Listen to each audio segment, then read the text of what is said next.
Hi అండి. అందరూ బాగుండాలని కోరుకుంటూ ప్రస్తుతం అమెరికాలో లే ఆఫ్స్ చాలా ఎక్కువ శాతం జరుగుతున్నాయి. ఒకవేళ ఈ లే ఆఫ్స్ వల్ల జాబ్ పోతే గనక మీరు ఏం చేయొచ్చు? ఏం చేస్తే బావుంటుందనే నా పర్సనల్ ఒపీనియన్ నేను చెప్పాలనుకుంటున్నానండి. అది చెప్పే ముందు ఒక చిన్న రిక్వెస్ట్ అండి. మీరు ఈ వీడియో చూస్తుంటే గనక దయచేసి ఒక లైక్ చేయండి, షేర్ చేయండి. తప్పకుండా సబ్స్క్రైబ్ అయితే చేసుకోండి. హైప్ చేయడం మాత్రం మర్చిపోకండి. ప్రస్తుతం అమెరికాలో లే ఆఫ్స్ అయితే భయంకరంగా జరుగుతున్నాయండి. దట్టు లాస్ట్ 20 ఇయర్స్ తోటి కంపేర్ చేసుకుంటే 2025లో హైయెస్ట్ లే ఆఫ్స్ జరిగినాయి అమెరికాలో. అది కూడా అక్టోబర్ నెలలో హైయెస్ట్ జరిగినాయి అనమాట. స్టిల్ నవంబర్లో కూడా కంటిన్యూ అవుతానే ఉండే లే ఆఫ్స్.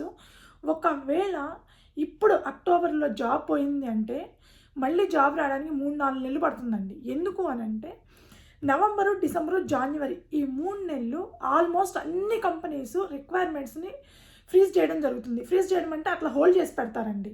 అవన్నీ రిక్రూట్మెంట్ ప్రాసెస్ అంతా ఆల్మోస్ట్ ఫ్రీజ్ అయిపోతుందన్నమాట. ఎందుకంటే నవంబర్లో మ్యాక్సిమం కంపెనీస్ అన్నీ బడ్జెట్ అలాట్ చేయడము, బడ్జెట్ డిస్కషన్స్ చేయడం అవన్నీ జరుగుతుంటాయి అనమాట. కాబట్టి ఒక్కసారి బడ్జెట్ అప్రూవల్ వస్తేనే హయ్యర్ అథారిటీ నుంచి మళ్ళీ రిక్రూట్మెంట్ ప్రాసెస్ స్టార్ట్ అవుతూ ఉంటుంది అమెరికాలో.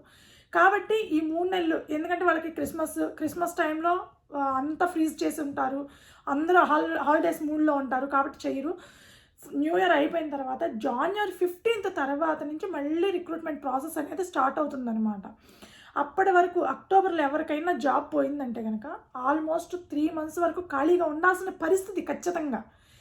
ఏంటంటే ఈ ఫ్రీజ్ చేయడం వల్ల రిక్వైర్మెంట్స్ అన్నీ ఫ్రీజ్ చేయడం వల్ల అట్లాగని కంప్లీట్గా ఫ్రీజ్ అవుతాయి. అసలు ఒక్క జాబ్ కూడా రాలంటే వస్తాయండి, ఖచ్చితంగా వస్తాయి. ఎందుకంటే నవంబర్, డిసెంబర్లో కొన్ని స్టేట్ ప్రాజెక్ట్స్ రిక్రూట్మెంట్ స్టార్ట్ చేస్తాయి అనమాట లైట్గా.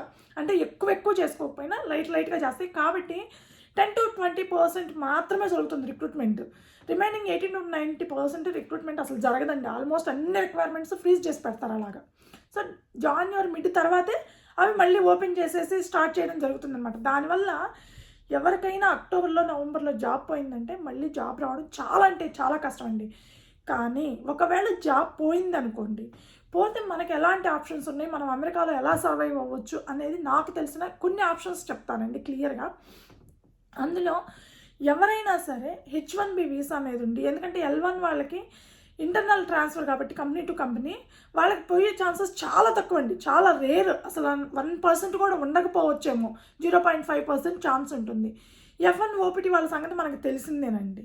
వాళ్ళకి పెద్దగా ప్రాబ్లం ఉండకపోవచ్చు. ఈ కంపెనీ కాకపోతే ఇంకొక కంపెనీ అని చూసుకుంటూ ఉంటారు. కానీ H1B మీద ఉండే వాళ్ళకి చాలా అంటే చాలా ప్రాబ్లం అవుతుంది. పెద్ద టైం ఉండదు వాళ్ళకి. ఒక్కసారి జాబ్ పోయింది అని అంటే వాళ్ళకు ఉండేది 60 days టైం పీరియడ్ మాత్రమే. ఆ 60 daysలో వాళ్ళకి కంపల్సరీ జాబ్ రావాలి, పేరోల్ రన్ అవ్వాలి. ఆ 60 daysలో జాబ్ రాలేదు, పేరోల్ రన్ అవ్వలేదంటే వాళ్ళు ఇమ్మీడియట్గా అమెరికాను వదిలిపెట్టి వెళ్ళిపోవాల్సి ఉంటుంది. అలాంటి సిచ్యువేషన్లో ఎలాంటి డెసిషన్స్ తీసుకుంటే బాగుంటుందంటే నాకు తెలిసినంతవరకు ఫస్ట్ది, మీరు హౌస్లో ఒక్క H1B అయ్యి మిగిలిన వాళ్ళందరూ H4 డిపెండెంట్స్ అయితే కనుక మీరు B2కి కన్వర్ట్ అవ్వడం మంచి ఆప్షన్ అండి. ఎందుకంటే ఒక్కటే H1B ఉంది కాబట్టి మీరు B2కి కన్వర్ట్ అయితే అది కొంతవరకు మీకు ఆసరాగా ఉంటుందన్నమాట. ఎందుకు అని అంటే వన్స్ H1B వాళ్ళు B2కి కన్వర్ట్ అవ్వడానికి ఒక 60 days టైం పీరియడ్ ఉంటుంది. ఈ 60 daysలో కూడా మీరు ఇమ్మీడియట్గా B2కి వెళ్ళాల్సిన అవసరం లేదు. ఒక 45 days మీరు ట్రైల్ చేయండి, సిన్సియర్గా ట్రై చేయండి. రాలేదనుకోండి ఇంకా 15 days టైం ఉంటుంది కాబట్టి ఆలోపు మీరు B2కి కన్వర్ట్ చేసుకోండి. B2కి అప్లై చేసుకొని B2కి మారిపోండి. అది కూడా B2 ప్రాసెస్ అనేది మనకి ఇప్పుడు ఆన్లైన్ అవైలబిలిటీ ఉందండి. ప్రీమియం ప్రాసెస్ చేయించుకుంటే వితిన్ 1 weekలో మన అప్రూవల్ వచ్చేస్తుంది.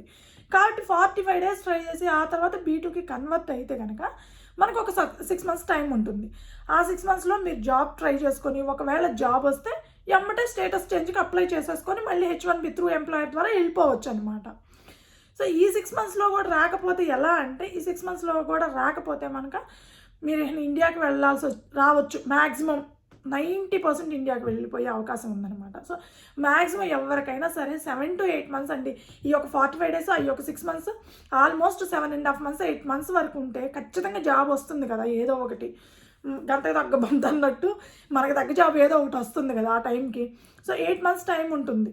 కాబట్టి ఎవరైనా H1B ఉండి మీకు జాబ్ పోయి ఉంటే కనుక ఇమ్మీడియట్గా B2కి మాత్రం కన్వర్ట్ అవ్వద్దండి. ఒక 45 days ట్రై చేసి ఆ తర్వాత ఆన్లైన్లో బీ2కి అప్లై చేసుకోండి. ప్రీమియం ప్రాసెస్ చేసుకోండి. 1 weekలో అప్రూవల్ వస్తుంది. అది నాకు తెలిసినంత వరకు మంచి ఆప్షన్ అండి. I-539 ఫైల్ చేసుకుంటే కనుక చాలా అంటే చాలా మంచి ఆప్షన్ అనమాట.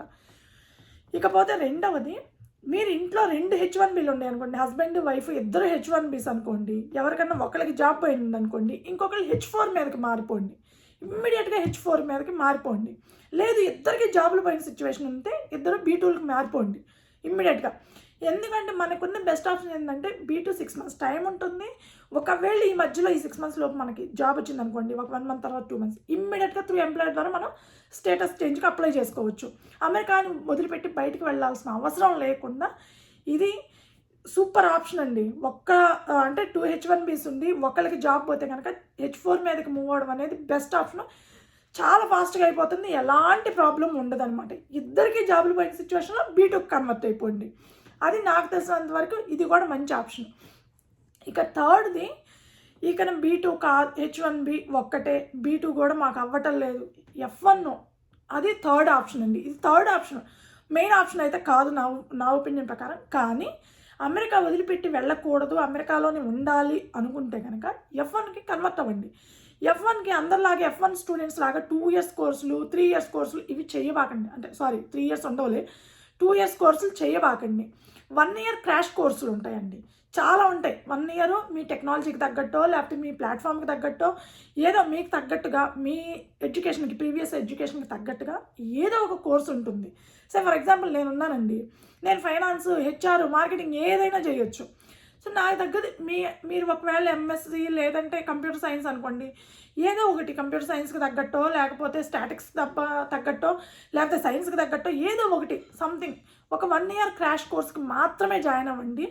ఫీజు ఉంటుంది, 1 year ఫీజే ఉంటుంది కాబట్టి పెద్ద మీకు అప్పటి వరకు అమెరికాలో ఉంటారు, మీకు ఎంతో కొంత సేవింగ్స్ ఉంటాయి కాబట్టి ఇండియాకి వెళ్ళే పని లేకుండా 1 year వరకు జాబ్ మనం ఇక్కడ చదువుకుంటే 1 year తర్వాత ఎటు జాబ్లు వస్తాయి. F1 OPT ఉంటుంది, OPT మీద ఆ తర్వాత మనకి ఆల్రెడీ H1B ఉంటుంది కాబట్టి ఇంకా కొన్ని సంవత్సరాలు ఆ H1Bకి ట్రాన్స్ఫర్ చేసుకోవచ్చు తర్వాత ఆటోమేటిక్గా. సో ఇదొక థర్డ్ ఆప్షన్ ఉందండి. F1 స్టూడెంట్గా మీరు వెళ్ళొచ్చు, ట్రాన్స్ఫర్ అట్లా F1కి అప్లై చేసుకొని అవ్వచ్చు. దీనికి కొంచెం టైం పడుతుంది కాబట్టి ఇది మీరు కొంచెం చూసుకొని కాలేజెస్ ఇమ్మీడియట్గా మీకు అప్లికేషన్ దొరికేది ఉండాలా, అక్కడ సీట్ ఉండాలా, అవన్నీ చూసుకొని మీరు జాయిన్ అయితే బెస్ట్ అనేది నా ఒపీనియన్ అండి.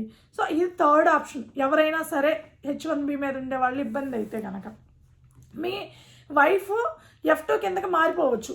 సో అది కూడా ప్రాబ్లం కాదు. మీ వైఫ్ పిల్లలు ఉంటే వాళ్ళు F2 కిందకి కన్వర్ట్ అవ్వచ్చు అనమాట. అలాంటిది ఏం ప్రాబ్లం ఉండదు అనమాట. కాకపోతే కొంచెం డబ్బులు అది కొంచెం ఇబ్బంది అవుతుంది, కానీ మీ దగ్గర సేవింగ్స్ ఉంటే అది కూడా వెళ్ళిపోకుండా హ్యాపీగా అమెరికాలోనే ఉండి మీరు ఇంకా మనకి ఎంఎస్ 1 year క్రాష్ కోర్స్ అయినా F1 వీసా మీద 1 year క్రాష్ కోర్స్ చేసినా కూడా మీకు ఆ వాల్యూ ఉంటుంది. అమెరికాలో 1 year చదివారనే ఆ వాల్యూ కూడా ఉంటుందన్నమాట. సో అది థర్డ్ ఆప్షన్. ఇక ఫోర్త్ ఆప్షన్కి వచ్చేటప్పటికి మీరు ఫోర్త్ ఆప్షన్లో మీరు ఇండియాకి వెళ్ళిపోవాల్సి రావచ్చండి. ఇండియాకి వెళ్ళిపోయి కాకపోతే ఏంటంటే మీరు రిటర్న్ వచ్చేటప్పుడు ఇప్పుడు $1,00,000 వీసా ఫీజు ఉంది. ఇండియాకి వెళ్ళిపోతే ఇది ఒక ప్రాబ్లం అయిపోతుంది ప్రతి ఒక్కళ్ళకి. సో ఇండియాకి వెళ్ళాల్సిన సిచ్యువేషన్ వచ్చి ఈ 3 ఆప్షన్స్ మాకు వర్కౌట్ కుదరవు అనుకుంటే ఇండియాకి వెళ్ళిపోవాల్సి వస్తే వెళ్ళండి. వెళ్ళి 3 months 6 months but same employer ద్వారా మళ్ళీ అమెరికాకి రావడానికి ట్రై చేయండి. సేమ్ ఎంప్లాయర్ ద్వారా మీరు అమెరికాకి మళ్ళీ రావడానికి 3 months తర్వాత 6 months తర్వాత ట్రై చేస్తే కనుక మీకు పాసిబిలిటీ ఉంటుంది. $1,00,000 వీసా ఫీజు కట్టకుండా తిరిగి అమెరికాలో రావడానికి ఒక ఆప్షన్ అనేది ఉంటుందన్నమాట. అలా కాకుండా మీరు ఎంప్లాయర్ చేంజ్ అయ్యారు అని అంటే కనుక మీరు $1,00,000 వీసా ఫీజు కట్టాల్సి వచ్చింది. సో అది లీస్ట్ ఆప్షన్ అండి.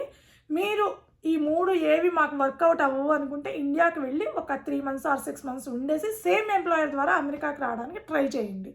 సో ఎవరికైనా సరే అమెరికాలో H1B మీద కానీ ఏ వీసా మీద వర్క్ వీసా మీద ఉన్నా లీగల్గా వచ్చిన వాళ్ళు మీకు ఏదన్నా జాబ్ పోయి ప్రజెంట్ సిచ్యువేషన్లో నేను ఎంతమందిని చూస్తున్నానండి జాబ్లు పోయి లిటరల్గా వాళ్ళు నరకమే చూస్తున్నారు ఇక్కడ. కాకపోతే ఎవరికి ఉండే సమస్యలు వాళ్ళకుంటే జాబ్ పోతే ఇండియాకి రావచ్చు కదా, ఆడేం అడగంటున్నారు ఇట్లాంటి మాటలన్నీ అనేవాళ్ళు కూడా ఉంటారండి. కింద కామెంట్స్లో చాలామందిని చూస్తూ ఉంటాము. ఎవరికి ఉండే సమస్యలు వాళ్ళకుంటే, ఎవరి మెంటాలిటీ వాళ్ళది, ఎవరి పనులు వాళ్ళవి, ఎవరికి ఏ అవసరాలు ఉంటాయో ఎవరికి తెలియదు. అన్నీ బయటకు వచ్చి చెప్పలేరు, అన్నీ ఓపెన్గా డిస్కస్ చేయలేరు కదండి. సో ఎవరి ఒపీనియన్ వాళ్ళది, ఎవరి ఇంట్రెస్ట్ వాళ్ళది.